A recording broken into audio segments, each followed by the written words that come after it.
Welcome to Big Bang. This is Satish. రా కదలేరా పేరుతో దూకుడు పెంచింది టీడీపీ. తిరువూరు ఆచంట సభలో జగన్ టార్గెట్గా చంద్రబాబు విమర్శలు గుప్పించారు.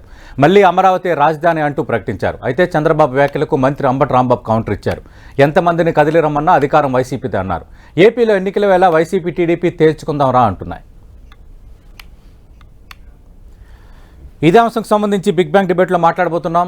చర్చలో పాల్గొంటున్నారు సీనియర్ నేత మాజీ మంత్రి టీడీపీ నుంచి ఆలపాటి రాజేంద్ర ప్రసాద్ గారు, ఇక వైఎస్ఆర్ కాంగ్రెస్ పార్టీ నుంచి ఏపీ లెదర్ కార్పొరేషన్ చైర్మన్, ఆ పార్టీ అధికార ప్రతినిధిగా ఉన్న కాకమన్ రాజశేఖర్ గారు డిబేట్లో జాయిన్ అవుతున్నారు. చర్చలోకి వెళ్లే ముందు మనం చూస్తున్నాం, ఇప్పుడు ఒక బ్రేకింగ్ వచ్చింది. కేశినేని నాని ఆయన కుమార్తె శ్వేత తమ పదవులకు రాజీనామా చేయాలని నిర్ణయించుకున్నారు. కేశినేని ఎంపీ పదవికి ఆయన కుమార్తె శ్వేత విజయవాడ కార్పొరేటర్ పదవికి రాజీనామా చేయనున్నారు. ఎంపీ కేశినేని నాని ట్విట్టర్లో ఈ విషయాన్ని ఇప్పుడే ప్రకటించారు.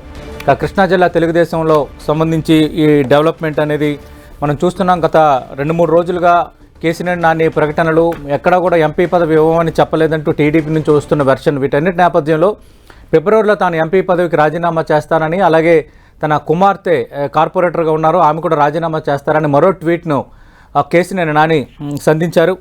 ఆలపాటి రాజా గారు, ప్రస్తుతం విజయవాడలో జరిగిన ఈ డెవలప్మెంట్ సంబంధించి మీ స్పందన ఏంటి సార్? ఆల్రెడీ కేశినేని నాని దగ్గరికి వెళ్ళిన 3 నేతల బృందంలో మీరు కూడా ఉన్నారు.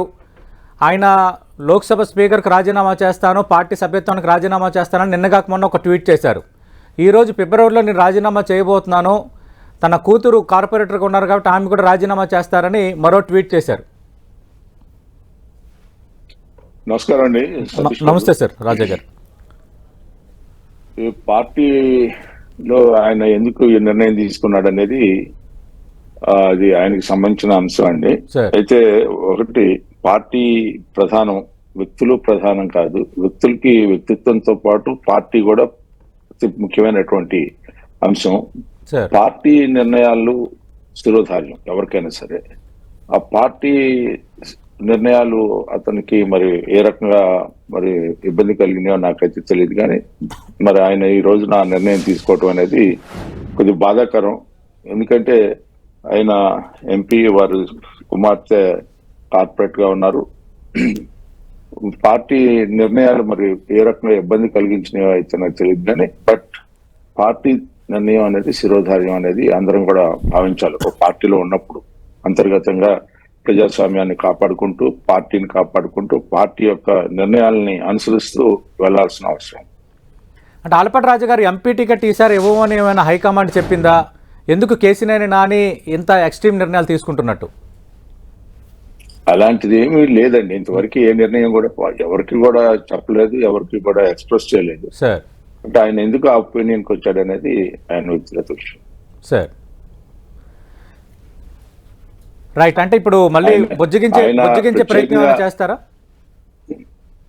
పార్టీ నిర్ణయం ఎట్లా ఉంటుంది, పార్టీ ఏ రకంగా ఆలోచిస్తా అనేది ఈ రోజు మరి జరిగిన పరిణామాలను బట్టి, ఆయన ఇచ్చిన ఈ ట్విట్టర్ లో పెట్టినటువంటి అంశాలను బట్టి పార్టీ ఒక నిర్ణయం తీసుకుంటుందని నేను అనుకుంటున్నానండి. ఖచ్చితంగా ఆయన మా మనిషిగానే భావిస్తాం. రైట్. మీరు మీ మనిషిగానే భావిస్తున్నారు, బట్ ఆయన టీడీపీలో ఉండటానికి ఇష్టపడిన వాతావరణం అయితే మనకి 4-5 రోజులుగా కనిపిస్తుంది కదా.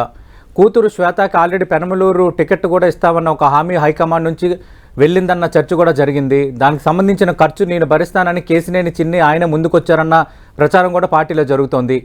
అంటే ఇన్ని జరుగుతున్నా ఆయన ఇంకా వెనక్కి తగ్గపోవడానికి ఇంకా వేరే కారణాలు ఏమైనా ఉండొచ్చా? అది ఆయన వ్యక్తిగతం అండి. నిన్న సభ జరిగింది తిరువూరులో. ఆయనకు ఒక సీటు, ఆయన ప్రోటోకాల్, ఆయన ఏది మామూలుగా ఎక్కడ ఫ్లెక్స్ వేసినా కూడా ఆయన్ని ప్రోటోకాల్ పాటించడం, అట్లాంటివన్నీ కూడా జరిగినాయి నిన్న కూడా. మరి ఆయన నిర్ణయం ఎట్లా ఉంటుంది అనేది చూడాల్సిన అవసరం.